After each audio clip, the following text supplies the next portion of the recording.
Welcome. This presentation is designed to help you write a literary interpretation and analysis essay by offering you real-world examples of each. Although analysis and interpretation are sometimes used interchangeably, these terms actually have slightly different meanings. An analysis breaks something into smaller pieces with the goal of explaining its separate components, whereas an interpretation puts the pieces together to make an argument about the deeper meaning of something. Here's a question that I'd like you to think about. Why should we care about fictional stories when there's so much happening in the real world? Some people may be extremely pragmatic and dismiss the study of literature as impractical. To those people, I would say you're missing important life lessons that fiction affords us. Stories can offer warnings, they can raise awareness, they can open our eyes to other perspectives, they can motivate us to act, and they can give us hope. All of these things are essential to humanity. In our class, we'll do much more than read and discuss stories. As a reader, you'll become a type of co-author as you construct your own unique interpretation about the deeper meaning of a work of literature. Because all of us have had different experiences, we all bring different perspectives and insight to our interpretations. So while everyone's interpretation will be different, you should all strive to include these three elements in your essay. First, you want to offer a clear argument about the deeper meaning of the story. This is your interpretation. Second, throughout your essay, you want to support your interpretation with an analysis that explains your supporting reasons. And third, for each supporting reasons, you want to offer textual evidence or proof in the form of direct quotations and parenthetical citations. So your interpretation, analysis, and citations are all essential to your effective literary analysis essay. In most literary essays, you'll be making an argument about the theme of a story. A theme is an unstated message about the deeper meaning or significance. Literary scholars love to debate themes, and many highly regarded scholars put forth very different arguments, all of which can be equally valid if they're well supported. On this slide, I've included three different themes for The Great Gatsby that you might argue. You might argue that romantic love is the greatest motivating force in the world. You might argue that excessive wealth does more harm than good, or that true friends are rare and people are fickle. All three of these themes are arguable. It is never directly stated that any one of these is the correct answer. There are many more possible themes in this particular text and really in all texts. The point that I want to make here is that there's not a single right answer in interpretation. As long as you provide supporting evidence from the story, there are a great many effective arguments that you can make about a particular story. As I mentioned earlier, literary scholars don't often agree on a single interpretation. But one thing they can agree on is that a good interpretation is always debatable. In other words, your interpretation should not be obvious to everyone who reads the story. Because themes are not directly stated, it's up to you as the reader to decide upon what the deeper meaning is. And that's really the fun of literary analysis and interpretation. Let's now take a look at some examples of interpretive statements and try to determine their effectiveness. Here's one about The Great Gatsby. The Great Gatsby by F. Scott Fitzgerald takes place in the 1920s and is set in a wealthy neighborhood in Long Island. Please take a moment to consider whether this is a debatable and effective interpretation of The Great Gatsby. Even if you haven't read the book, you can easily tell that this statement merely summarizes the setting of the story, and it's ineffective as a thesis. Nothing is inferred, no larger interpretations are offered. Everybody that reads this book is going to agree that this is the setting, so it's not arguable, and therefore it is ineffective as a thesis statement. Now let's assess another example of an interpretive statement, which can also be your thesis. Although Harper Lee's novel To Kill a Mockingbird initially appears to be a text that addresses the problems of racial injustice in Alabama in the 1930s, A deeper examination of this novel reveals that it's really about the larger problem of bias against the unknown. Now I want you to take a moment to consider whether this is an effective interpretation. Is it debatable? This interpretive statement is effective because it goes beyond the obvious argument about racial injustice by referring to a different kind of bias. Additionally, the way in which the statement was set up serves to hook the reader as it promises to offer a different perspective than the one that is commonly assumed. Now that you have a better understanding of effective interpretive statements, let's consider some literary terms that may help you support your interpretation with analysis. Please pause the slide and challenge yourself to define all 8 terms.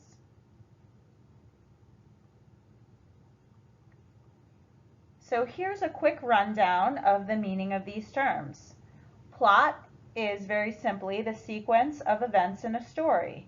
POV, or point of view, is the lens through which the story is told. So there's first person, second person, third person, and then we can get into limited, omniscient, etc.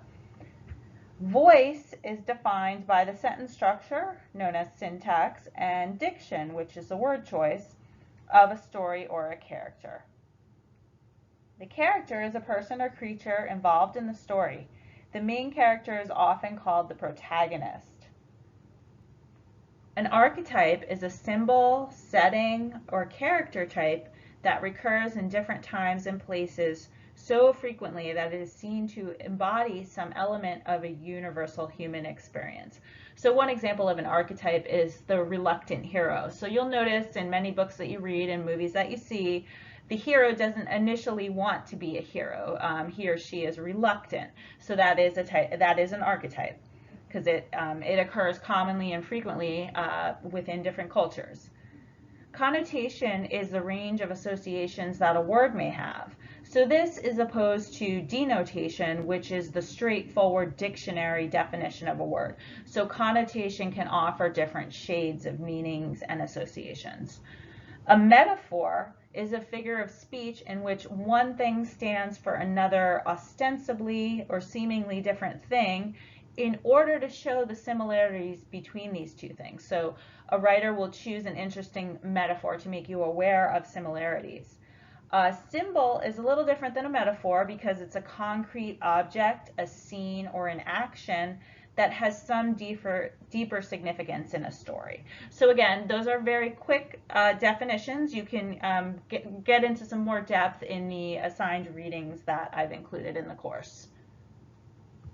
So one quick note before we move on, it's important to keep in mind that symbols can vary across culture and time. For example, a Buddhist monk might see the number 0 as a positive symbol of emptiness, enlightenment, or the void of creation, whereas somebody who has a capitalist frame of reference might see 0 as a negative symbol that indicates a lack of value. And while this specific example may be a little reductive, my larger overall point is that symbols and meaning are not fixed and absolute. Meaning, like symbols, is culturally constructed, and thus it's dependent upon one's frame of reference. Before we move on, I just want to make sure that we're all on the same page. So please pause this slide and answer the question, what are citations?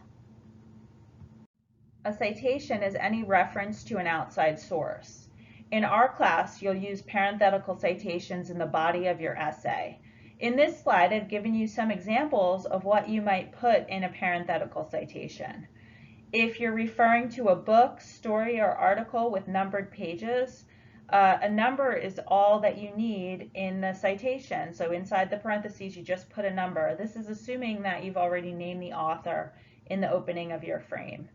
For shorter works that don't have numbered pages but do have paragraphs, you can write the paragraph number. Paragraph is shortened to PAR, period.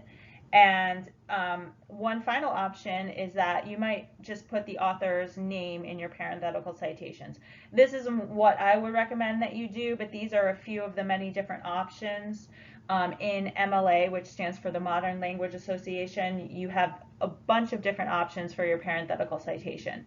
In our class, when you're writing about assigned stories or articles, for your citations, you should always put the page or the paragraph number in parentheses. Now I'd like you to take a moment to consider when citations should be used. Please pause the presentation and take some time to think about this important question. Citations should be used whenever you use the words or the ideas of another, an outside source. All direct quotations require citations. Additionally, even if you put the author's ideas into your own words, if you're paraphrasing or summarizing, you still have to use citations. The parenthetical citations should come after you've referred to the words or ideas of the source. So in parentheses, you're just going to put possibly a page number or a paragraph number. Now I'd like you to take a moment to think about why citations are used. Please pause the slide and take a moment to think about it. The purpose of citations is to prevent accidental plagiarism. On this slide, you'll notice that the frame, which always includes a citation at the end, is underlined. The opening of the frame introduces or refers to the text, and the parenthetical citation serves as the close of the frame. Parenthetical citations should always give the reader more information about the location of the words or ideas to which you're referring. MLA advises against repeating information in the parenthetical citation. So here in this slide, you have the frame where the information is coming from. Set it up by stating the author or the source. So for example, the Brookdale Community College Student Handbook considers it plagiarism when one takes the, and here's the direct quote, but again, if you're summarizing or paraphrasing, you still need to frame. In fact, it's even more important that you frame, because then the reader will be able to see that you're actually referring to the ideas and words of an outside source. So the quote here is words or ideas. Now that part of the text was altered, that's why it's in square brackets. Of another person, again, the text was altered, words were omitted, that's when you use the ellipses, without proper acknowledgement, end quote. Now in this parenthetical citation, because it wasn't from a numbered page, it was from handbook, I just put the regulation in there, regulation 6.3. And then the period comes after the citation. So remember, citations are placed at the end or the bottom of a proper frame, and the opening of the frame introduces the source. So just as a frame encloses a picture, your introductory words and closing citations should enclose any reference that you make to an outside source. A frame ensures that the words and ideas of others are clearly identified. And at the top, or the opening of the frame, you want to name or rename the source, and then set up the information by giving readers some context on what's happening in the story. At the bottom or closing of the frame, you'll want to include, again, your parenthetical citation, and in the case of a literary analysis from a story that has numbered pages, it will just be the numbers in the parenthetical citation. I'd now like to give you the opportunity to practice framing a selected quotation. This quotation comes from page 32 of the short story Bravery by Charles Baxter. And here's the quote. She was painting her toenails even though the guys she dated never noticed her toenails. And again, I want to give you a few quick reminders about framing. Remember that you want to open the frame by saying something about Susan's character before setting up the quote. When you set up the quote, generally you'll have a tag with the author. You'll have a verb, Baxter writes, Baxter's the author, or Baxter states, or any variation of this. And then also remember, you want to close out your frame with a parenthetical citation. In this particular case, because you're referring to a page in a book, and you've already stated the name of the author at the top of the frame, you only need to include the number 32 in parentheses at the end of the frame. So there's a lot of different ways that you can set up this quote, that you can open your frame. Here's just one example of a frame that opens by commenting on the character. To illustrate Susan's irrational hope of finding a man who appreciates her, Baxter writes, quote, "She was painting her toenails even though the guys she dated never noticed her toenails." And then you have parentheses 32, that's the page number, and then the period. Again, because you already named the author at the top of the frame, Baxter, you don't need to put the author's name at the bottom of the frame, just the page number. In literary interpretation and analysis, it isn't enough to simply frame the information. You must also explain how it connects to the larger point that you're trying to make. It's best to explain your point after, not before your citation, and so that the reader will already be familiar with the passage that you're referring to. So if the reader doesn't know the quote that you're talking about and you start explaining the significance of the quote before they know the quote, it's a little bit harder to follow.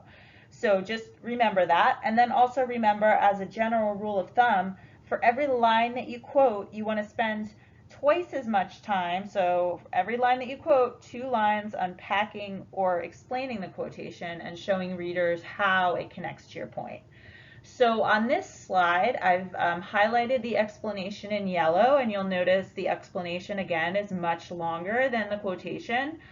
And then after the citation, the writer of the essay explains what the significance of this quotation is. So the irrationality of Susan's actions is supported by Baxter's use of the word never. And we put that in quotes because we're unpacking that quotation, we're analyzing that quotation. So the use of the word never, which suggests that there's no possibility of change. The fact that Susan continues to primp despite a constant lack of appreciation by her partners shows readers that she is irrational in her hope that a change will come. So as the writer of a literary interpretation and analysis essay, you can't assume that your reader's going to understand how a particular quote proves your point. You'll actually have to really spell it out for the reader, and you have to explain it very clearly. So again, if you have a direct quotation, make sure that you clearly explain how that direct quotation further supports your point. And again, it's a good idea to pick out little parts of the quotation, specific words, like in this case I used never, but there's plenty of different words that you could pick out in your explanation of the quotation. So as we come to the end of this lesson, I want to give you just one more opportunity to practice framing and analyzing a selected passage.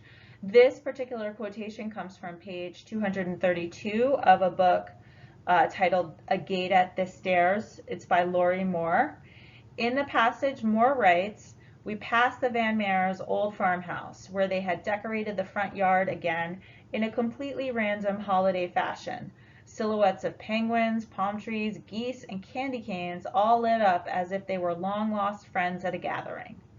So now I want you to pause this slide and use pieces of the quotation in your analysis of the author's commentary on Christmas. So you're going to be doing 2 things really in this exercise. I want you to create a frame. So remember how to set up the frame, open up the frame, and then you have your direct quotation and then your parenthetical citation. After that, I want you to really explain how what the deeper significance of what comments the author's offering on the significance of Christmas. I like this example because there's 2 very different responses that I like to kind of juxtapose to show that there's many different ways that you can analyze a specific passage. So again, it's really important to remember that literary interpretation is subjective. This is not math. There's not a single correct answer when it comes to analyzing and interpreting literature. However, this doesn't mean that anything goes and you can say whatever you want. All effective examples of literary analysis and interpretation need to include textual evidence as support. In other words, you must be able to offer proof for your perspective within the story. So in this slide, again, I've included 2 different yet equally well-supported interpretations of the passage. So notice they're both framed, they both include the parenthetical citation, And then they both pick up on pieces from the quotation to support the analysis. So after the quotation, the writer might explain that Moore's description of the Van Mare's decorations implies that Christmas no longer carries religious significance. Now you have to prove why.